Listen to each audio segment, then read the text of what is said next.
Assalomu alaykum, dunyoning har qaysi joylarida yashayotgan haqsiyar qarindoshlar. Hammamizga ma'lum bo'lganidek, yaqindan beri Xitoyning zvoni bo'lgan har qaysi idora organlari, tashviqot o'rinlari Xitoy hukumatining vatanimiz Sharq Turkistonda yillardan beri millionlagan qarindoshlarimizni so'lab, irqiy qirg'inchilik yurgizgan. Shundaqla dunyoda o'xshi ko'rilmagan darajada kishilik huquq tafsirchiliklarni ibbogan jazo lagerlarini taqganliklarini bas-basda e'lon qilishmoqda. Shuning bilan birga Shuhrat Zokir Abduraqib Xitoyga o'xshagan vatan xoinlarini ishqa silib, jazo lagerlarida tutilayotgan barcha qarindoshlarimizning o'z uylarida xotirjam, bayoshatliq, baxtli yashayotganlik tafsilotlarini o'ttirib qo'yishmoqda. Mushu munosabat bilan men vatanimiz Sharq Turkiston ishg'ol qilingandan beri Xitoy hukumatining xalqimiz ustidan yurgizayotgan irqiy qirg'inchiliklari, zulm sistemlarining qatorida meningmi bir oila kishilarimga haqsiz alsagan zulmlarning denizdan bir tomchisiga guvohlik bermoqchiman. Mening ismim Hidoyat Musajan. Xitoy kimligidagi ismim Inoyat Musajan. Men 2014-yili Misrga o'qishsa bilan chiqqan bo'lib,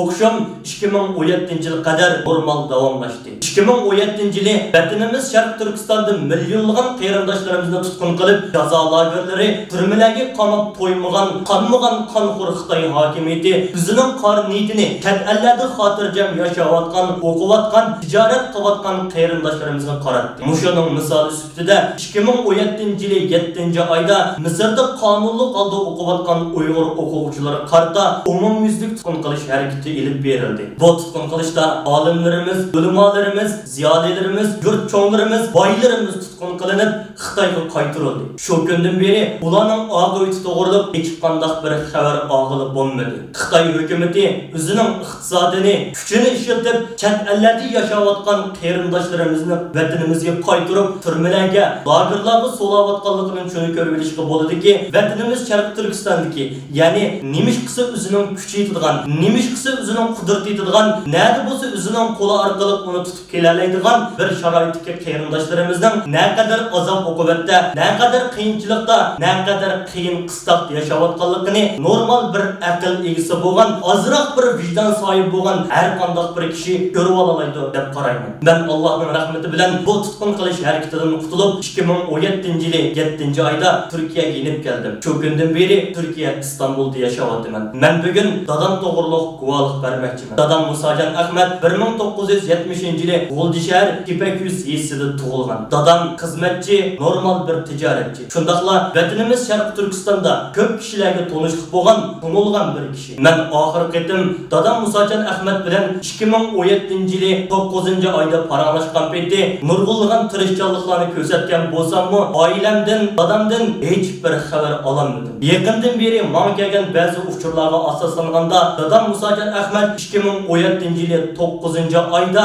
chet elga sayohatga chiqqanlik, ya'ni 2014-yili meni yo'qlash sababidan Misrga sayohatga chiqqanligi, shuning bilan birga 4-bolasi bo'lganligi sababidan 2017-yili 9-oyda tutqun qilingan. Men shu munosabat bilan shuni aytib qo'yishni to'g'ri ko'rdimki, yaqinda hammamizga ma'lum bo'lganidek Xitoyning Turkiya Anqarada turishliq bosh konsul maslahatchisi Chingmixua Turkiya taratqullariga bergan bayonotida vatanimiz Sharq Turkistonda yashayotgan xalqimizning nihoyatda hur, erkinlik ichida yashayotganligi, ularning nopus jihatda hech qanday bir cheklanmaga uchramaganligi to'g'risida nurg'un ma'lumotlarni berib o'tdi. Men shu munosabat bilan ulardan va shuningga aloqador barliq kishilardan shunday so'raymanki, navoda vatanimiz Sharq Turkistonga xalqimiz hech qanday bir nopus, tug'ut jihatda cheklanmaga uchramagan bo'lsa, dadam Musajan Ahmad nima uchun tutqun qilindi? Buning sababini tushuntirishni talab qilaman. Yanilib buningdan azroq aqliba, kichkina bo'lsa-mu vijdoni o'lmagan qarindoshlarimiz buningdan Xitoy hukumatining o'zining ishida nurg'ulg'an ishni qilib yetibmi,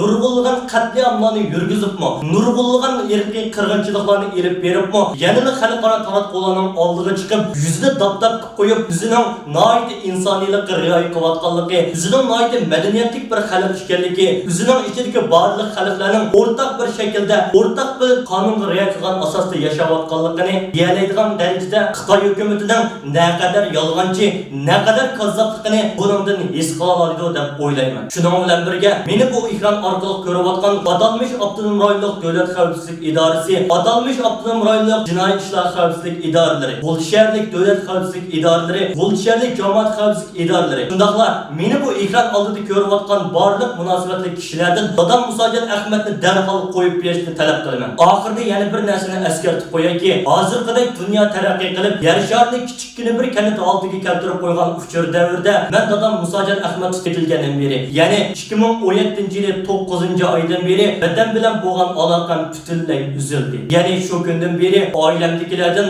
urug' tuqqanlarimdan, qavmi qarindoshlarimdan, qo'shin qo'limlarimdan qaysilarining lagerlarda, ya'ni qaysilarining turmalarda, ya'ni qaysilarining hayot yoki o'lik xabarini qat'iy ololmadim. Shuning bilan birga Birlashgan Davlatlar Tashkiloti insoniy haq-huquqlarni qo'llash jamiyatlari, shundaqla dunyoning barliq joylaridagi haq-huquq, adolatni da'vo qilayotgan davlat, jamiyat, tashkilot har bir shaxsning o'zining mas'uliyati va majburiyatini ado qilishiga chaqiriq qilaman. Oxirida meni bu ekran orqali ko'rayotgan, bu ekran orqali mening ovozimni anglayotgan do'st birodarlarimdan, el og'inlarimdan, meni taniydigan va tanmaydigan, dunyoning har qaysi joylarida yashayotgan, hur, erkin nafas olayotgan har bir qarindishimdan, shu tutqundagi qarindoshlari ustidan guvohlik berishinglarni, hozirgidek 21-asrda Xitoy zolim hukumatining vatanimiz Sharq Turkistonda naqadar jinoyatlarni ishlayotganligini, kishilik huquq dafsandichiliklarni, irqiy qirg'inchiliklarni yurgizayotganligini dunyoga fosh qilishinglarni, shuning bilan birga shu vatandagi xalqimizning